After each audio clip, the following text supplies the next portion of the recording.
तो उन्होंने कहा कि पहले हम इसी महीने में, अप्रैल महीने में ही चैम्बर लिस्टिंग के लिए हम इसको भेज देंगे। और उन्होंने कहा कि ये पूरे चांसेस है अप्रैल में। अब सरकार आ रही है एमपी की, ठीक है, वो क्लब अप हो जाएगी और कोई फर्दर इसमें रिव्यू पिटिशंस नहीं आ रहे हैं। कहने का मतलब है अप्रैल आपके लिए, आप देख भी रहे होंगे कि पहली अप्रैल से ही इस केस में, ठीक है, कुछ एडजॉइनिंग केसेस आ रहे हैं, कुछ रीट पिटिशंस आ रही हैं, कुछ जो पहले के आर्टिकल 30 के अल्पसंख्यक मामलों का जो मसला है उसमें साथ जो कोर्ट नंबर रजिस्ट्रार कोर्ट 1 में था। तो कहने का मतलब है कि मूवमेंट हैज बीन स्टार्टेड, है ना, वो वाइब्रेशन स्टार्ट हो गई। अप्रैल में आपको निश्चित तौर पर अपने केस की टेंटेटिव लिस्टिंग डेट आ जाएगी, इसके लिए आप एश्योर रहिए। और इस बार 7 हफ्ते की छुट्टी नहीं हो रही है सुप्रीम कोर्ट में, 20 मई से 30 जून तक छुट्टी नहीं हो रही है। हो सकता है कि कुछ बाद में आ जाए, लेकिन अभी की जो सूचना फिलहाल मेरे पास जो है, जो वहां से रिसोर्सेज जो है उससे जो मिला है, वो सूचना ये है कि इस बार 30 मई तक सुप्रीम कोर्ट खुला रहेगा।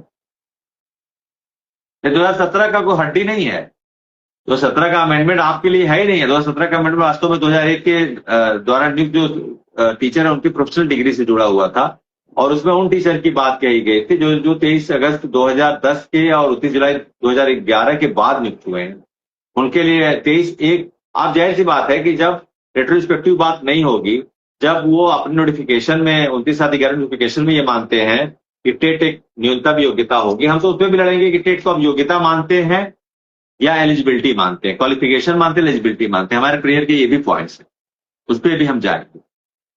2017 का अमेंडमेंट अगर आपके लिए होता, ठीक है, आप किसका ये प्रश्न था, तो आपको बता दूं मैं कि तब तो आप 2019 31 मार्च को नॉट एलिजिबल हो जाते। कुछ लोग ये भी कहेंगे कि अरे तो आपको जानकारी होनी चाहिए। अरे कैसे जानकारी होनी चाहिए?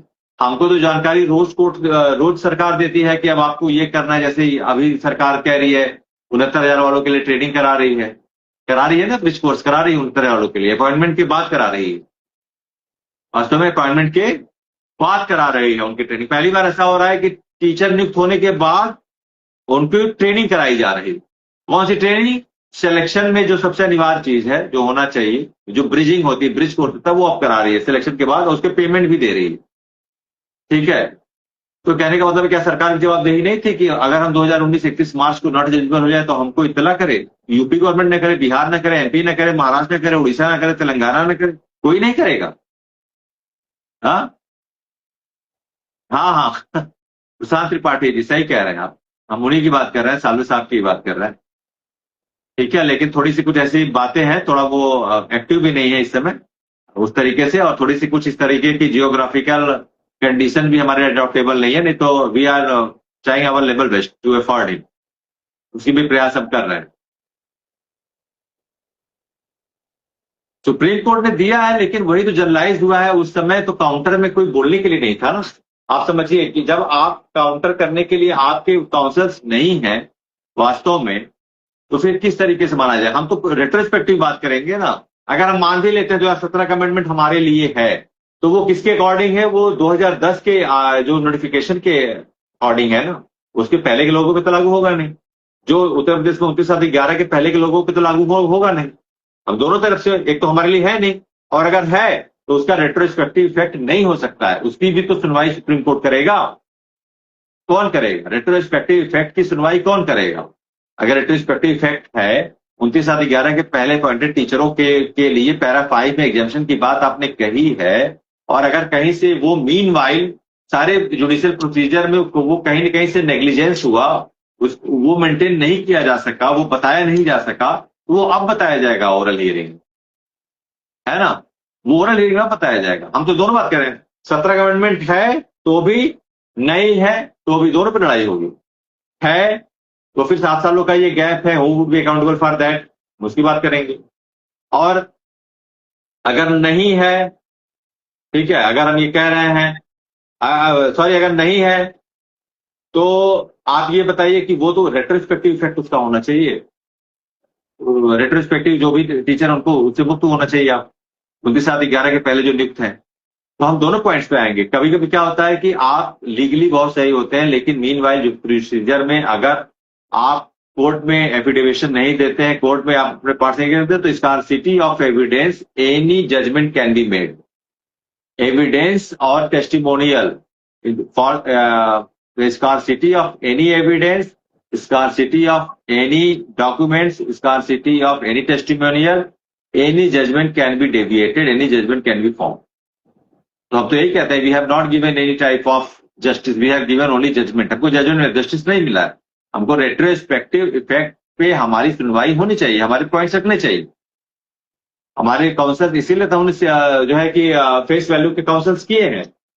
वो किस लिए किए हैं? वो इसीलिए किए हैं कि हमारे अब पॉइंट्स को रखा जाएगा, कहां पर विधि के समझ समानता के अधिकारों का उल्लंघन हुआ है, क्यों नहीं हमको नोटिस किया गया, क्यों नहीं बताया गया, आर्टिकल 30 के मैटर पे क्यों नहीं हमको विधि समझ समानता के अधिकार के लिए हमको कोर्ट के सामने अपना पक्ष रखने का पर्याप्त अवसर दिया गया, और रेट्रोस्पेक्टिव इफेक्ट क्यों लागू किया गया, जबकि आरटी एक्ट में साफ लिखा है कि इसके पहले के पैरा 5 में सभी जो विज्ञापन है वो यथावत जारी रहेंगे, उनके द्वारा किसी भी शिक्षकों के लिए न्यूनतम योग्यता के रूप में टेट अनिवार्य नहीं है, अगर हम इसको एलैबोरेट फॉर्म में पढ़ते हैं तो, है ना। तो कहने का मतलब है आपकी लड़ाई बिल्कुल, इसको कहते हैं ओपन एंड शट है। ओपन एंड शट का मतलब क्या होता है कि ओरल हियरिंग में जैसे ही हमारा ये मसला जाएगा, हमारे senior prestigious face value councils इसमें ऐसी जबरदस्त प्लेडिंग करेंगे कि सारे जो भी हमारे शिक्षक है पूरे देश के, उनको निश्चित तौर पे न्याय मिलेगा। हम उसके लिए बिल्कुल, और मैंने आपसे कहा ना कि थर्ड पार्टी एश्योरेंस हम नहीं दे रहे, हमने खुद बात की है, हम खुद वकील साहब के सामने सारी ब्रीफिंग रखे हैं, हमने रखा है। फिर हम उसके पहले भी जब हियरिंग होगी उसके पहले भी हम उनके साथ हमारी एक ब्रीफ मीट होगी, इसी मसले पर होगी। तो कहने का मतलब है you do not supposed to have any type of unrelaxing, any type of panicness, any type of restlessness, because when the oral hearing would be commenced, our adoptable decision would be there for all the teachers। जब भी शुरू होगा, हमको पहली hearing में ये हो सकता है आपको स्टेटस क्यों मिल जाए, पहली हियरिंग में ये हो सकता है आपको बहुत सारे जो एक तो जो हियरिंग आपकी वास्तव में जैसे ही कमेंस होती है, आपकी रिपिटिशंस जो है जितने भी क्लब अप होंगे, अगर वो आपको एक्सेप्ट हो जाती है तो वहीं से जो आपकी डेडलाइन 2 साल की है वो रूल आउट हो जाती है, पूरी तरीके से रूल आउट होती है। उसमें फिर कोई भी डेडलाइन का इशू रह ही नहीं जाता है। Since the first day of our procedure that would be commenced, the deadline of 2 year would actually ruled out, वो रूल आउट हो जाएगा, उसका कोई मसला बनेगा ही नहीं। तो ये सारे बिंदु हैं, अगर आपका कुछ प्रश्न है तो आप पूछ सकते हैं, और हम इसके लिए लगे हैं, बिल्कुल मिलेगी टेट से मुक्ति, उसके लिए हम लगे हैं, दिन रात लगे हैं, 100% मिलेगी। पॉइंट्स बढ़े, बस हमने कहा ना 51% हमारी ओरल हियरिंग की लड़ाई है, और वो ओरल हियरिंग होने जा रही है। 49% तो हमारा है प्रेयर, वो तो हम मजबूत रखे, हमने कोई भी ऐसा काउंसिल नहीं खड़ा किया है, हमने बहुत ही प्रेस्टिजियस काउंसिल खड़ा किया है अपने देश के शिक्षकों के लिए। हमें चिंता है पूरे देश के शिक्षकों के लिए, उनकी नौकरी की, उनके परिवार की, उनके बच्चों के सपनों की चिंता है, उनके माँ बाप की दवाई की चिंता है, अधेड़ उम्र में पहुंचे उन शिक्षकों की चिंता है, उनके स्वास्थ्य की चिंता है। बहुत शिक्षक परेशान रहते हैं, सर 55 साल हो गया, 56 साल हो गया, उनके बिल्कुल सब सही होगा। केवल केस की हियरिंग सुनवाई में आने दीजिए। सारे जो 8 स्टेट्स आए हैं, जो उनके एडवोकेट जनरल आए हैं, वो ऐसे नहीं आए हैं, उनके पास भी कुछ है तभी वो आए। वोटर अधिनियम का पहली बार इतने सारे स्टेट्स की रिव्यू पिटिशन में आए हैं, 44 रिव्यू पिटिशन हुए हैं, और इतने बड़े शिक्षकों की संख्या के शिक्षकों का मामला है, तो कोर्ट जरूर ओरल हियरिंग करेगा और निश्चित तौर पे हमको हमारी राहत मिलेगी। तो ये सारे मसले थे। अब एक रिक्वेस्ट मैं करूंगा कि रिव्यू पिटिशन कश्मीर को छोड़ के, कश्मीर का मैटर कुछ अलग है क्योंकि वो आर्टिकल 370 से जुड़ा हुआ था, और जो भी स्टेट्स हैं कृपया करके रिव्यू में ना आए, और बार बार आने से फिर ऑफिस से डिस्टर्ब होगी, फिर हमारी डेट हो रही है। फिलहाल तो रजिस्ट्रार साहब ने कहा है कि आपकी डेट अप्रैल में निश्चित तौर पे मिल जाएगी, लेकिन मेरी एक अर्ज है, मेरी एक विनती है, मेरी एक बहुत विनम्र प्रार्थना है सभी से कि अब जो भी रिपिटिशन हो चुके हैं, आप कोई फर्दर रिपिटिशन मत करिए, और किसी तरीके के प्रयोगों में मत करिए, कोई भी किसी तरीके के प्रेस रीड या पीआईएल के माध्यम से कोर्ट में कोई भी इंटीमेशन मत रखिए। ये कोर्ट के सेंटीमेंट्स को डिस्टर्ब कर रहा है, कोर्ट के केस के मेरिट को जो है डिस्टर्ब कर रहा है, किसी तरीके से बेंच को भी इरिटेट कर रहा है। हम उस चीज को नहीं चाहते हैं होना, क्योंकि हम चाहते हैं कि हमारा जो है नेचुरल फिनोमेना बने केस की हियरिंग का, उसमें स्पॉन्टेनियस फिनोमेना बने इसको लेकर। हम वही चाहते हैं कि एक नेचुरल फिनोमेना बने, जिसके केस में हमारे लेजिटिमेट लॉजिकल पॉइंट्स को मानी बेंच द्वारा सुना जाए, और हमारे पॉइंट्स को जब सीनियर काउंसिल्स रखेंगे तो उसका संज्ञान कोर्ट ले, और सभी 25 लाख शेड्यूल साथ तरह संज्ञान और सामान्यकृत न्याय हो सकता है। जी बिल्कुल, टेट से मुक्ति मिलेगी, सभी को मिलेगी। और आज की यही है कि रजिस्ट्रार साहब ने कहा है कि अप्रैल में हम जा रहे हैं, तो आप बिल्कुल निश्चिंत रहिए। किसी तरीके का कोई भी पैनिक, कुछ भी बीपी फ्लक्चुएट मत करिए, या कुछ भी घबराने की जरूरत है। पूरी नींद लीजिए, खाइए पीजिए। एक दिन जब वो आएगा ना, तो आप लोग सोचेंगे कि हम लोग क्यों परेशान थे। वो ओवरनाइट चेंजेस आएंगे। जैसे एक दिन आया ना, आपने पढ़ा था प्राइवेट बिल के बारे में, कई लोग को जब नहीं पता चला तो कह अरे बिल आ गया सभा में, अब तो हो गया काम, अब तो इस लीगल लड़ाई की जरूरत भी नहीं है। बहुत लोगों ने ये भी कहा। लेकिन जब सोचिए, आधी रात में सारा सेंटीमेंट बदल गया। एक रात में ही, आधी रात में जब सबने सुना, अगले दिन सब लोगों ने कहा कि अरे यार अब तो सही है, अब तो कोई दिक्कत नहीं, तो हो जाएगा। तो इसी तरीके से ओवरनाइट आप देखेंगे, जब हमारी पहली हेयरिंग होगी, बहुत कुछ बदल जाएगा। कुछ भी घबराने की जरूरत नहीं है। पहली हेयरिंग से आपको लगेगा कि वो जो हमारा जो बुरा वक्त था बीत गया, जो हमने बहुत तनाव लिया, बहुत परेशानी में बिताया, और बहुत बेचैनी में बिताया, और वास्तव में तो कोई दिक्कत, तो हम उसी के लिए आपको बांधे हुए हैं, उसी के लिए आपको हौसला दिए हुए, उसी के लिए आपको हिम्मत दिए हुए हैं। उसी तरीके से एक अम्ब्रेला प्रोवाइड किए हैं। ये लीगल टीम जुडिशियल अम्ब्रेला नहीं प्रोवाइड कर रही, ये एक इमोशन अम्ब्रेला भी दे रही है कि हमारा हर शिक्षक साथी हमारा भाई है, हमारी हर एक शिक्षिका हमारी बहन है, और हम एक परिवार की तरह इस विपदा में एक दूसरे का हाथ थामे खड़े हैं, और निश्चित तौर पर इस मसले से हम उभरेंगे। ये हमको पूरा भरोसा है। ये कश्मीर के भी शिक्षक साथी सुन लें, ये कन्याकुमारी के भी शिक्षक साथी सुन लें, ये अंडमान निकोबार के भी शिक्षक साथी सुन लें। अभी मेघालय से भी एक हमारे शिक्षक साथी जुड़े हैं, वहां सरकार गई है लेकिन वो शिक्षक साथी जुड़े हैं। तो कहने का मतलब है कि जो भी हमारे शिक्षक साथी जुड़े हुए हैं, उनको कोई भी घबराने की जरूरत नहीं है। और आपकी लीगल टीम दिन रात लगी है। हमारा पूरा तो दिन इसी में निकल जाता है। हमारे काउंसिल से बात होती रहती है। बहुत सारे ऐसे काउंसिल्स हैं जो अब जान गए हैं, तो वो बात भी करते हैं, और वो एडवाइस भी देते हैं। अभी बात भी हुई थी हमारी, तो उन्होंने कहा, कुछ पॉइंट्स बताया, तो हम बहुत ही हम्बली सुनते भी हैं। और आपकी लीगल टीम को बहुत सीरियसली लेते हैं लोग, मैं आपको बताना चाहूंगा, बहुत सीरियसली ले रहे हैं। जो अच्छे अच्छे काउंसिल है सुप्रीम कोर्ट के, वो सीरियसली ले रहे हैं। वो जो है कि बात करना चाहते हैं, बात करते भी हैं। अभी मेरी कुछ दिन पहले बात भी हुई। तो कहने का मतलब है कि आपकी लीगल टीम आपके दम पर है। आपने 25 लाख शिक्षकों के दम पे आपने लीगल टीम को जो एक्सेप्टेंस दी है, लीगल टीम को जो आप लोगों ने अपना मोटिवेशन दिया है, जो हमारे लीगल टीम पैनल के सदस्य हैं, जो दिन रात लगे रहते हैं इस लीगल टीम को जो है कि मजबूत करने में, जो और हमारे सदस्य हैं, जो हमारे जौनपुर की टीम है, जो उत्तर प्रदेश की टीम है, जो मध्य प्रदेश की टीम है, चाहे कश्मीर की टीम है, चाहे हिमाचल की टीम है, जितेंद्र सासी जी, चाहे दिल्ली की टीम है, जो भी टीम है लगी रहती है दिन भर। तो अब आपको लोग बहुत सिलसिले रहे, और ये भी जानना है कि देश में एकमात्र लीगल टीम ही है जो इस संघर्ष को मजबूती के साथ, विधिवत और एक डोमिनेंस के साथ, पूरी तैयारी के साथ लड़ रही है, और निश्चित तौर पर पिछले शिक्षकों को न्याय भी दिलाएगी। ये सबका भरोसा है, और इस भरोसे पे हम बिल्कुल खरा उतरने का प्रयास कर रहे हैं। और माता रानी का आशीर्वाद रहेगा, प्रभु का आशीर्वाद रहेगा, ठीक है, तो जरूर हम अपने इस मुहिम में सफल होंगे। हमारे जो भी शिक्षक साथी भाई हैं, जो भी हैं, उनकी नौकरी आज सुरक्षित है और कल भी सुरक्षित रहे, उसमें कोई भी घबराने की जरूरत नहीं। हमारे सभी शिक्षक साथियों की जय हो। सभी शिक्षक साथी अपने घर के लिए एक बहुत मजबूत कड़ी है, वो अल्टरनेट नहीं है। हम बार बार कहते हैं कि you are alternation for your job, but you for your department, but you are not any type of alternation for your family.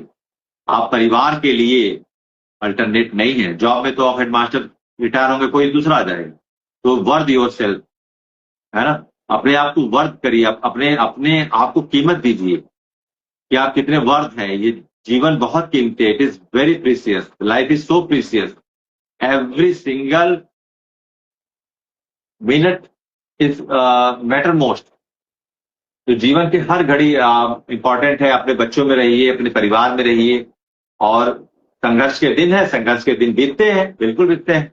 अच्छे अच्छे समय जब आ जाएंगे हमारे, तो हम फिर याद करेंगे कि ये भी एक संघर्ष का दौर था, हम लोग चर्चा करेंगे इस पे।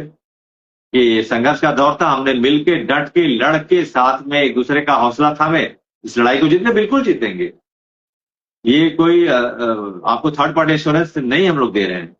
हम लोग सीनियर काउंसल्स किए, हम लोगों ने केस को इंट्रोगेट किया है, तो उसको केस को पूरी तरीके से हम लोगों ने एनालाइज किया है, समझा है, पॉइंट्स को समझा है, तब हम इतने डोमिनेटली इस बात को प्लीड करते हैं विथ फुल कॉन्फिडेंस। आप सोचते हैं कहां से कॉन्फिडेंस इतना लाते हैं? हम जान रहे हैं ना, we have very keen and minutely analysing for our case. हमने बहुत माइन्यूटली इसको एनालाइज किया है, तो इसलिए हम बहुत एश्योर हैं कि सारे डिटेल्स भी मैंने आपको दे दी। अब जो भी हमारे शिक्षक साथी हैं, 2 से 4 मिनट और मैं समय आपका कीमती समय आपका लूंगा। मैंने इतना समय लिया है कि अगर कुछ सवाल है तो पूछ सकते हैं। मैं समराइज करता हूं। पहली बात, पीएलआई एंटरटेन मत करिए, रिपीटेशन मत करिए, रिव्यू के माध्यम से जो आना था आगे मत आइए। आपकी ऑफिस सीट डिस्टर्ब हो रही है और मध्य प्रदेश सरकार से आग्रह है कि आना है तो जल्दी आ जाइए, ताकि हमारे लिए जो अभी ये 10 अप्रैल हो गया, 20 दिन बचा हुआ अप्रैल में, ताकि हमारी लिस्टिंग की डेट हमको मिल जाए। हम नहीं चाहते हमारे शिक्षक साथी किसी भी तरीके से वेट करें। गलत तो कुछ भी नहीं होने जा रहा, लेकिन हम टाइम को लेके भी बहुत डिसिप्लिन की बात कर रहे हैं कि टाइम का भी डिसिप्लिन मेंटेन करना चाहिए। तो हमारे जो भी शिक्षक साथी हैं उनके लिए टाइम की बात रखनी चाहिए। तो उनको प्लीज हाथ जोड़ के विनती है, सभी जो भी, अगर आप टेंटेटिव कोई रिपीटिशन तो हाथ जोड़ के ये मेरी विनती है आप लोगों से कि अब रिपीटिशन मत करिए, या अगर सरकार आ रही है तो आएगी तो मजबूती होगा, लेकिन जल्दी कर लीजिए। वो आप चाहेंगे तो आप कल ही कर सकते हैं, आपके पास इतने सारे रिसोर्सेज हैं। लेकिन बार बार रिव्यू रिव्यू के लिए जो ऑफिस सीट डिस्टर्ब हो रही है, उससे हमारी जो है कि कमेंसमेंट ऑफ हियरिंग हमारी नहीं हो पा रही, वो शुरू ही नहीं हो पा रहा, जबकि मैंने जो बताया था कि वो पहले हफ्ते में निश्चित तौर पर शुरू हो जाए। नहीं नहीं, रिव्यू तो खारिज होगी सर, 44 रिव्यू है। आज पीआईएल क्यों खारिज हुई है? क्योंकि पीआईएल का कोई ग्राउंड ही नहीं था। जब आर्टिकल 32 में कहा गया है, no any PIL could be filed to set aside the judgement given by the honourable supreme court, मतलब सुप्रीम कोर्ट के ऑर्डर को एक तरफा रखने के लिए किसी भी तरीके की पीआईएल का समव्यवहार अपेक्षित नहीं है, मान्य नहीं है, स्वीकार्य नहीं है।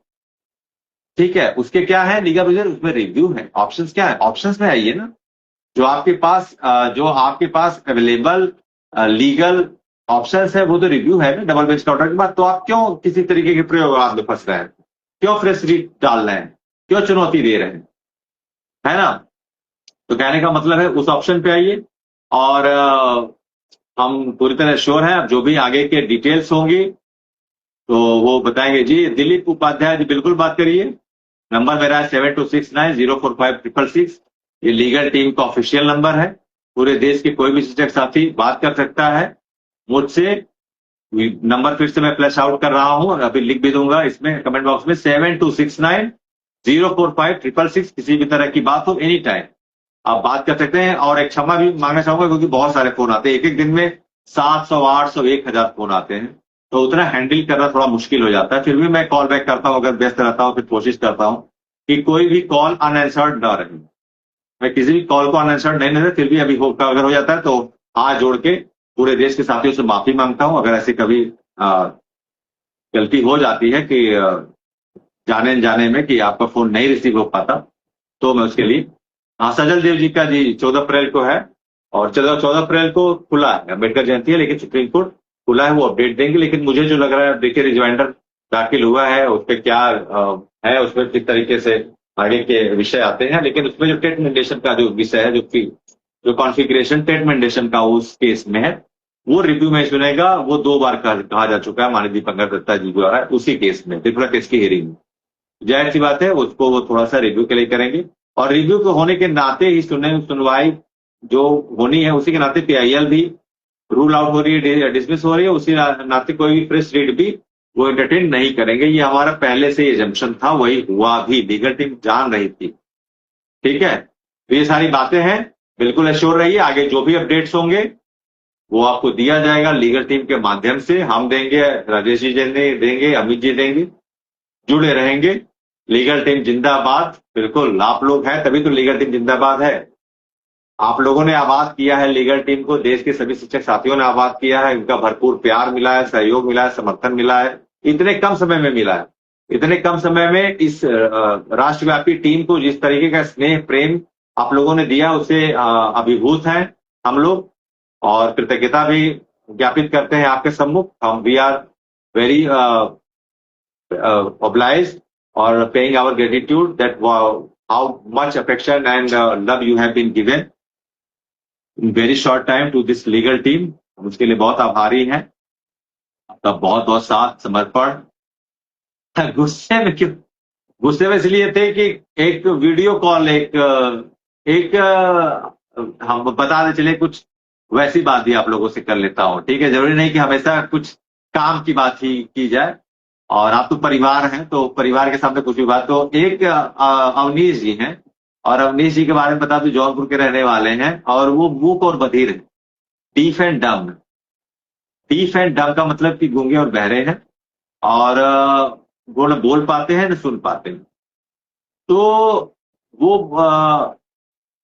वो जब भी हमसे मिलते हैं बात करते हैं इशारों से आओ करके, और वो आदमी 4 से 5 बार मुझे वीडियो कॉल जरूर करता है। उसके घर में कोई नहीं, अभी उसके पिताजी के का भी देहांत हो गया, उसकी माता जी भी नहीं है, और उसकी शादी भी किस तरह से वो नहीं चल पाई, शादी तलाकशुदा है, वो अकेले रहता है घर में। और आज के जीवन की सबसे बड़ी बीमारी है अकेलापन। ये अगली जनरेशन की भी बीमारी है अकेलापन, ठीक है?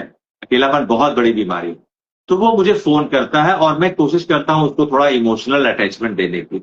ऐसी बातें करता हूं, हंसी मजाक, थोड़े सेंस ऑफ ह्यूमर की बातें करता हूं, थोड़ा हंसाता हूं, बुलाता हूं, ताकि उसको फील ना हो कि वो अकेला है। उसको कभी शाम को चाय पी भी बुलाता हूं, वो भी बड़ा खुश रहता है, हम लोग की टीम से मिलता है जुलता है, तो वो अकेला फील नहीं करता। एक आदमी अगर एक आदमी के साथ जज्बाती जुड़ा है, ईश्वर ने किस धर्म में आपको पैदा किया है, किस घर में पैदा किया है, किस परिस्थिति में पैदा किया है, इसका आपका कोई दोष नहीं। लेकिन अगर आप इस मृत्यु लोक पे हैं और एक अच्छे ह्यूमन बीइंग हैं, तो आपका ये कर्तव्य बनता है कि आपके आसपास के लोगों को अच्छा प्रेम दीजिए, स्नेह दीजिए, और बंधुत्व दीजिए, उनको समय दीजिए। अगर अकेले हैं तो उनको संभालिए, उनको जो है कि उनसे खुल के बातें करिए। आज के डिजिटल एक्सपोजर के समय में तो अब नेचुरल बातें बहुत कम हो गई हैं, भविष्य में और कम हो जाएंगी।